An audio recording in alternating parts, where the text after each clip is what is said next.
On this date, 1965, March 21st, let's go back, 1965, the third and final Selma to Montgomery Freedom March began. By the way, in the face of Ku Klux Klan threats against the marchers, George Wallace, the governor, refused to protect the marchers. And the President of the United States, LBJ, had to commit 1,900 members of the Alabama National Guard to protect the marchers in their final stage of that march from Selma to Montgomery. And how did that march come about? Well, it was just really a year after, not even quite a year, after the 1964 Civil Rights Bill was passed. And Martin Luther King Jr. and other civil rights leaders went to LBJ and said, we need a Voting Rights Act. Now, I would have to spend a significant amount of time because people always say, well, why did you need a special act? Because it dealt with certain states that use state rights to keep people from voting. Why does it have to be renewed? Because it would give these states an opportunity to come from up under the Voting Rights Act, like every 10 years or every 5 years or whatever it was. But it was LBJ who said, wait a minute, Martin, wait a minute, you guys, I just damn near worked a miracle in getting the 1964 Civil Rights Act passed, and now you want me to go back to Congress and get a Voting Rights Act passed? And he said to them, make me do it. So Hosea Williams and John Lewis said, you know what, let's do a march from Selma, Alabama, where they were doing voter registration. But the people in Selma weren't allowed to register and vote. They wouldn't let them into the courthouse to register. Protest after protest. They still wouldn't let them register. And then so then an incident happened. The young man got shot and killed, later died in the hospital, protecting his family members, I think an uncle or a grandfather, from a police officer who was beating him.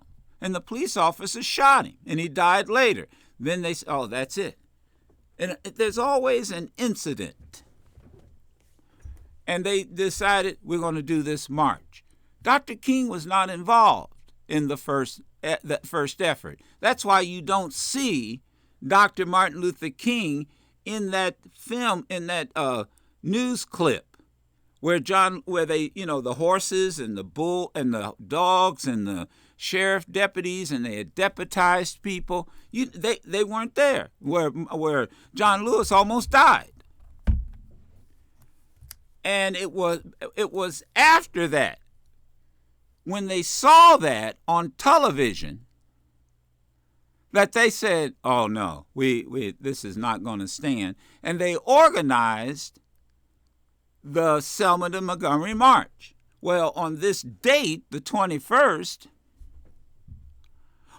even before that, they went in to organize the first day.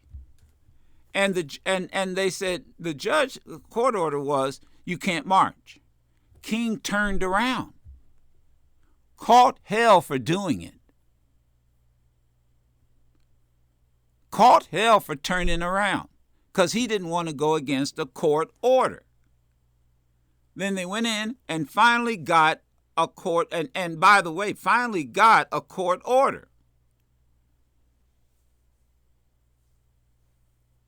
And had to get protection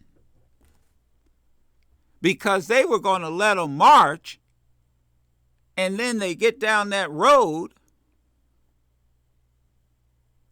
and then they'd be attacked and no protection. Oh, see, what's the difference between a moment and a movement? Sacrifice.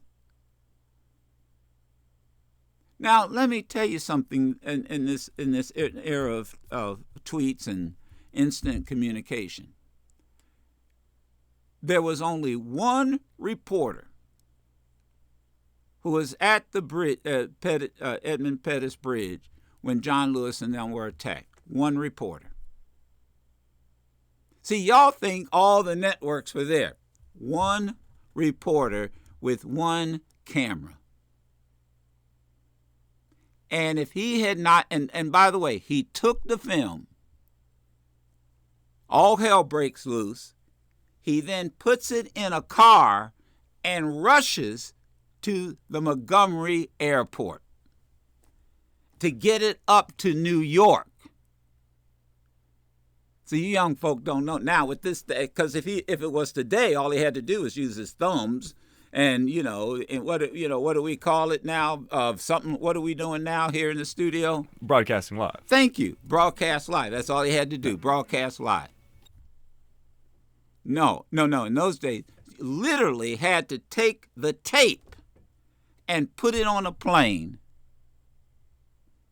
and fly it up to New York, I believe to ABC.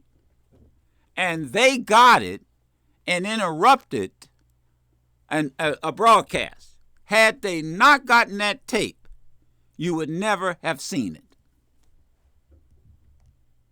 And history may have been different. That's a fact. This is why the media is so important. I know it's hard to believe. What do you mean? Literally took that. He took that film, got through all that chaos, all those policemen, all those horses, all those billy clubs, got it in a car, raced it up to the airport, put it on a plane, got it up to New York, and the world got to see it. And then once the world saw it, everybody said, oh, hell no. All these folk were doing was trying to get the right to vote, and you damn near almost killed people?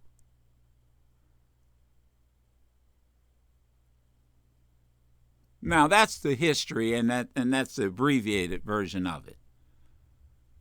But that's why I said the difference between a moment and a movement is sacrifice. And you have to ask yourself, what sacrifice am I willing to make?